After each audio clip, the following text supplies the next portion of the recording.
Empire.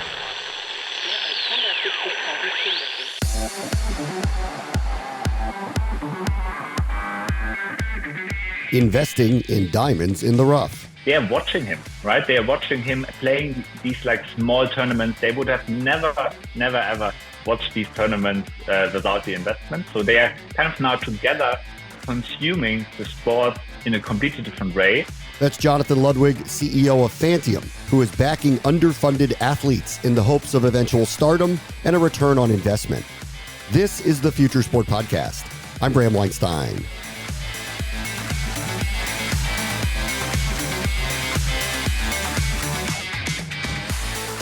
There are a growing number of platforms now dedicated to helping athletes get funding for their careers as fans become investors. Jonathan Ludwig will be the first to admit that the investment part of this won't likely have 10x payoff, but for the sport and for fandom itself, it could have outcomes that are consequential.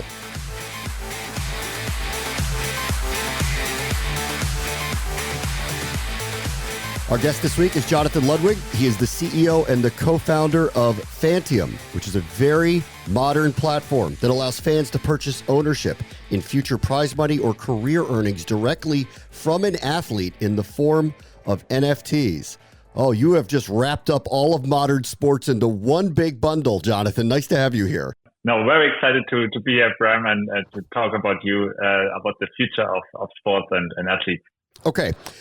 Give me just the general background and backstory of why you started FANtium. Yeah, so I have a business background. So I started my first company in 2012, so already more than 10 years ago. So I've been in the tech ecosystem for the last 10 years. For the first 7 years as an operator and founder of a company. And then I sold the company in 2019 and switched sides. And then I started angel investing my own money into tech startups for 2 years. And then this is how I got into the Web3 space, because I was lucky enough in the early days, beginning of 2020, to invest early in Sorare, which is obviously by now in the sports Web3 space, one of the most successful companies. So this was the first time I got in touch with NFTs and with blockchain as a technology. And basically I saw the potential, what it could do for sports. So I doubled down then for 2 years on the investing side. And then around a year ago, I realized that at one point, for me, the investing side was a little bit boring. So I felt that I still had basically, in German, we say gas in the tank. And I wanted to build something meaningful, something impactful in sports using blockchain as a technology. That's when I started working on FANtium, and it all started with this idea and big problem in many sports that there are amazing, very popular sports such as tennis, golf, Formula One, racing, etc., where these sports are very expensive for an athlete early on in the career. So a lot of talents who have the talent but don't have access to capital, they can't make something out of their talent. And back then I thought this is crazy because obviously these sports are super popular at the top. So they have a large audience, a lot of people are enthusiastic about the sport. And why is there no possibility and no platform available for these athletes where they can fundraise the money they need in order to make it to the top and make something out of their talent? And that's when, FANtium started. And what we combine with FANtium is basically this problem with Web3 and using blockchain as a technology to enable these sports athlete investments for sports fans. You'll be happy to know that we Americans also use gas in the tank. That is a typical saying here too. All right. Okay. So let's take the premise here. If you take golfers or tennis players, you're talking about the expense of travel and that type of issue that goes with potentially reaching your potential in the sport because the prize money isn't high enough necessarily to match what you need to participate. Is that where the money, is that where you're talking about when you say you need the money? Yeah, and tennis is actually a great example because it shows this really big problem of these sports. If you look at the top 10 of players, the best 10 players in the world, they earn comparatively a lot. Also, if you compare their earnings to earnings from other athletes in other sports. However, basically, if you look at the top 100, for example, or even the top 200, it's a completely different picture. Basically, there, even, if you're the 100 or 200 best tennis player in the world, you're basically earning nothing, right? So this is really because of the structure of the sport.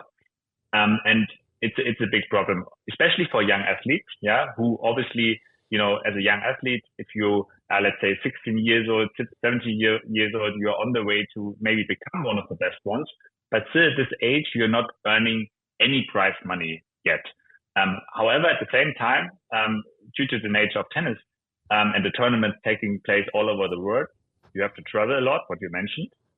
You have to have your own coach, yeah, because everybody else has, and basically it's a pretty big disadvantage if you travel alone or maybe with your parents, etc. And then you have also, accommodation. You have to have training facilities, equipment. So there are a lot of cost factors. So if you look at a typical professional 18-year player, these costs can be around 70 to 100,000 a year. So this, is something obviously somebody needs to pay. And then the earnings on the other side, there's no prize money earnings available yet. There are also not big endorsement deals yet. Yeah, so you always hear about these big endorsement deals like Roger Federer, right, earning 100 million a year just from endorsement, etc. But that's not possible for these like top 100 or top 200 players. So they have some endorsement earnings, but it's very limited. So in the end, it's not a profitable business, so to say, for them. And that's why there is this financing need, and there's also this financing gap, which is basically very limited, covered from alternative financing methods. Okay, let me ask you the counterpart of this, which is the Serena Williams of the world, Venus Williams, Tiger Woods, all the great players, Roger Federer for that matter, Rafael Nadal, who make the lion's share or have made the lion's share of the earnings and, of course, have all these endorsement deals now. They were found early in life. They were specifically talented. Where's the gap here with the players that could ascend to that level that haven't actually been found and supported and allowed to rise and let their athletic prowess, shine? Yeah, the problem is very early in the career because, we believe there are a lot of talents, who actually don't have, they can't make the cut, and they don't have the chance to become the next Serena Williams or the next Federer, just because there is this financing gap. Yeah, so a lot of talents who have the talent, there are two options then. So either, they have to give up just because they can't finance the expensive tour life, so to say. Or what we also always see, or a lot of times see, that they have to accept very unfavorable terms from people basically in the industry. Yeah, just because, they don't have any other options. So they take, they accept whatever terms being offered to them. And that's something we want to change. And you don't have to be like this Roger Federer in order to earn actually big endorsement deals. There's actually Nishikori, for example. Yeah, he was never like, Roger Federer level, or also Naomi Osaka, right? She won obviously US Open, but it's not only about the athlete's performance in order to land these type of endorsement deals. So it's also obviously about, how well you can actually market the player, which countries and areas is the player covering, etc. So there are a lot of other factors which kind of, play a role in that. However, for us, it's very important that we give, basically with FANtium, we give every player the chance to get there, right? Because if you are today a 16-year-old player, and you have to stop basically playing tennis, then you will never basically have the option to become Nishikori, become Roger Federer, become Serena Williams, etc. And our vision with FANtium is that we want to enable everybody to own their success. Yeah, so that your success is not dependent on that capital and that financial part of the sport, but it's basically, it comes down to your talent, it comes down to the amount of work you're willing to put into your career, and that should be the determined factor for your success in sport. Okay, so let's talk about the investment part of it, because the reality is there are very few people that are going to be these people that we're talking about, and they've been supported and spotted at a very early age. In most cases, there's unicorns here. In most cases, we're aware of who these people are, and we'll see if they ascend to wherever they're going to get to. So when you're selling this as an investment to fans, how are you kind of proposing to them that this is a wise investment to make? Yes, and that's a very important factor, because obviously, what's very important to have is like this transparency on the platform, right? So we see different reasons. Also, we have the platform now we have around 10,000 users already, right? And we see different reasons why people sign up and also invest in these athletes. And the first is the financial reason, right? So obviously, you invest in somebody, and then you have the option to earn a multiple on your investment back if the athlete is making it to the top. So that's one reason. The second reason is the support angle, that we see also a lot of users we have on the platform. They just want to support these athletes. They want to, they share this vision. They want to enable these talents, to make something out of their talent, that they can continue to do what they love.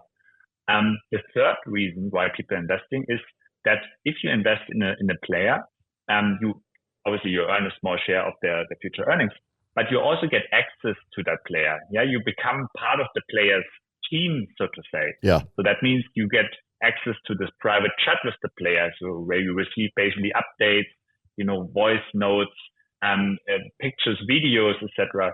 And you get tournament access. So if the player plays at a certain tournament, obviously he has this limited number of tickets he can basically give out. And then you're basically one of the first ones basically being offered that. So there's these small little things which kind of provide a lot of emotional value on top of the financial utility. So it's not only the financial utility, it's also basically these other reasons why people invest. However, it's very important to understand, obviously, that it's just a small share of players who are fundraising and getting finance on FANtium are actually going to make it. So that's something where we are very transparent. And I always compare basically with startup investments, having invested in startups for 2 years. I see a lot of similarities, right? And they're also basically, obviously, you don't. It's stupid to invest in one startup. You have to kind of distribute the risk, diversify your investments back. 10 athletes instead of one, and then this basically way, if one of these athletes are making it to the top, then they are also kind of balancing out. The other investments of players who didn't make it. This won't be a fair comparison, but what this sounds like a little bit to me, because I've invested in this, is horse racing syndicates, which are very popular. And I know going in that the chances of any of the horses I invested in are actually going to run in the major races is very small, but there's an emotional investment attached to it. And it's less about making money back on my investment and more just being part of it, right? Is that kind of, and I don't want to compare humans to horses, but it has a similar feel to the whole thing. No, 100%. And I can share some anecdotes.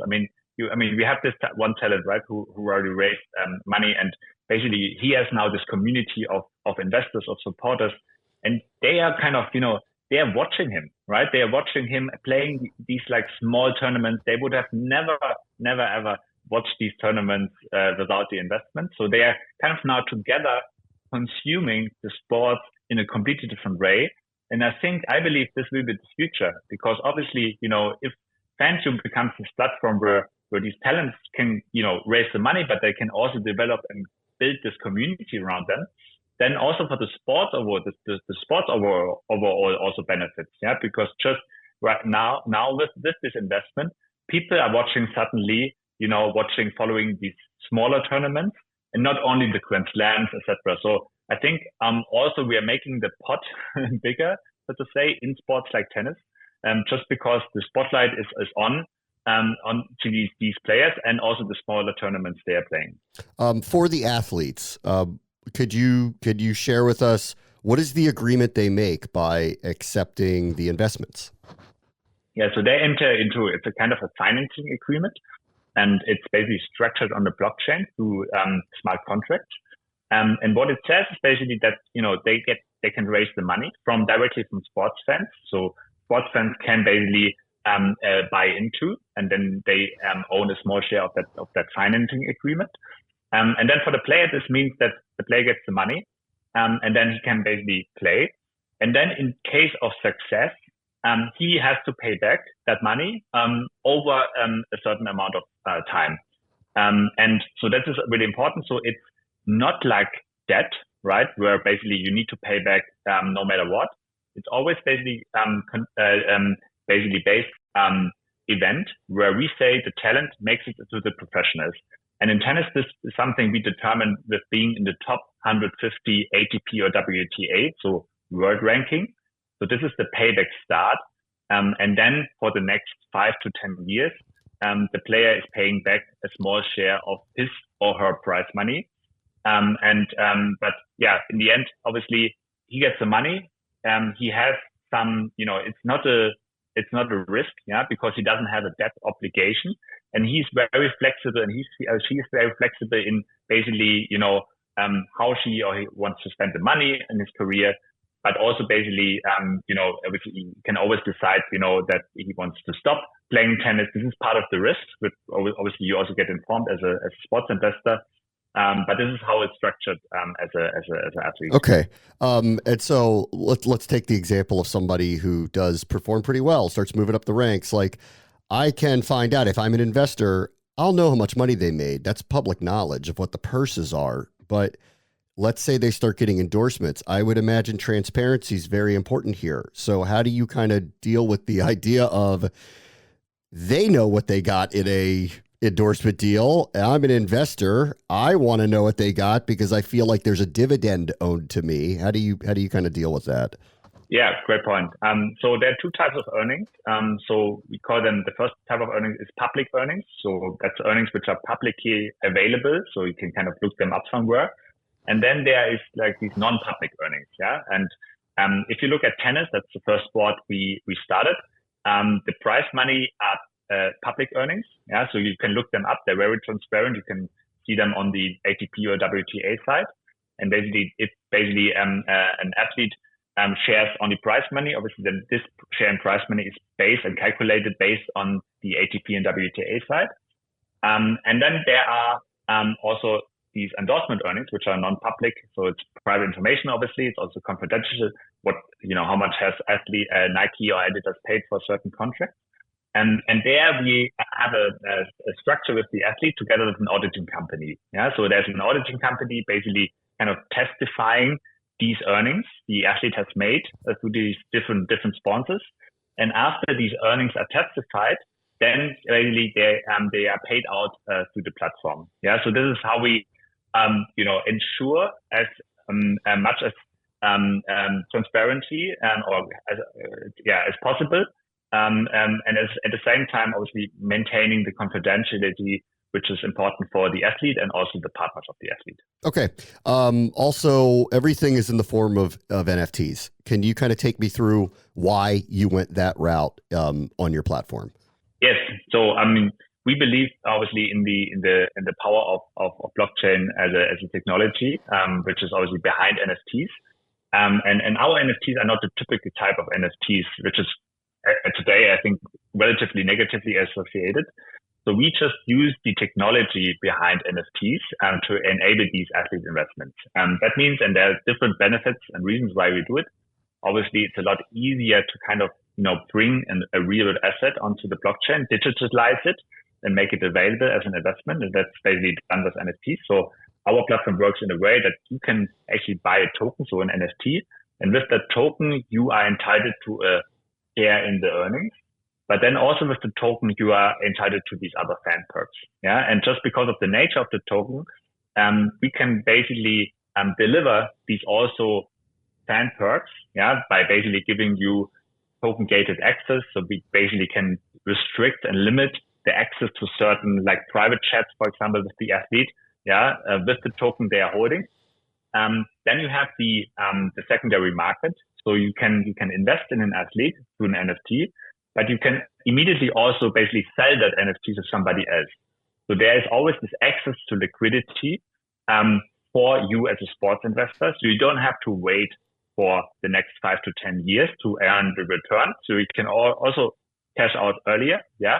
Or also, if you don't believe in an athlete anymore, don't support him, or don't want to support him anymore, you can always basically decide to sell it or buy into somebody else's tokens. So that's possible. And then for the athlete, there's a very big advantage as well that for you as an athlete, you participate actually for the first time. You participate in the trading of your shares. Yeah. So this is something very relevant, we believe. Yeah, because obviously, if you look at the talent, if the talent makes it and progresses, as basically the value of that of his or her token increases. So and whenever somebody sells, basically that could be and there will be a different revenue stream than for the athlete as well. So that's probably summarized. So these are the benefits basically using NFTs or using the technology behind NFTs. So it's a combination of this like secondary, it's this monetization for the athlete, but it's also this real-world access to the athlete, maybe to certain tournaments. You can use the NFT for later basically to get also other value out of the investment. Okay, last thing. How are you scouting the athletes? Who are you picking? How do you determine who you want to put in front of fans to invest in? Yeah, so at the moment, I mean, we have 3 athletes live. Our plan is now to basically scale that side. So we believe in the next couple of weeks, and we have already signed the players. We're going to announce them soon. We have basically now around 5 to 10 more athletes on the platform. Until the end of the year, we want to have around 50 talents on the platform. And right now, we are pretty doing it in a pretty creative way. So we are still basically engaging with these talents to basically better understand them, understand their situation, etc., to make sure we have a very good experience for both the athletes and the sports investors. Our vision is by end of the year that we will open up more and more the platform. So we don't want to be the one and the person who gets to decide who is basically on the platform and not.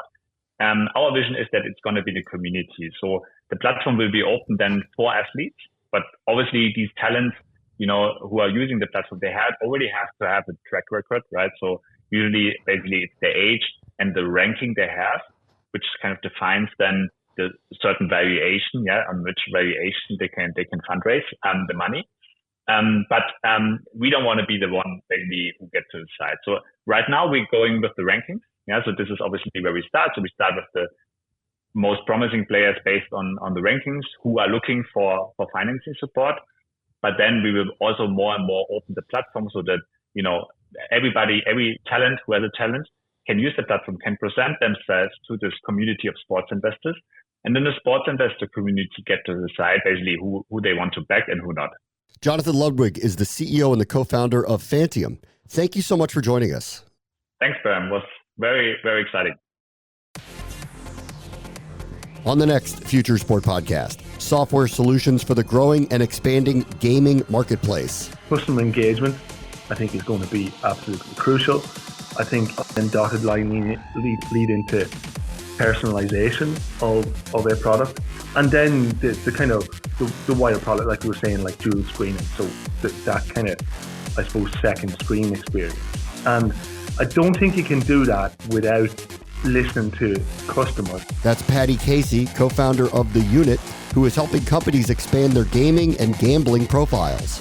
That will do it for this episode. As always, the future is now. This is the Future Sport Podcast.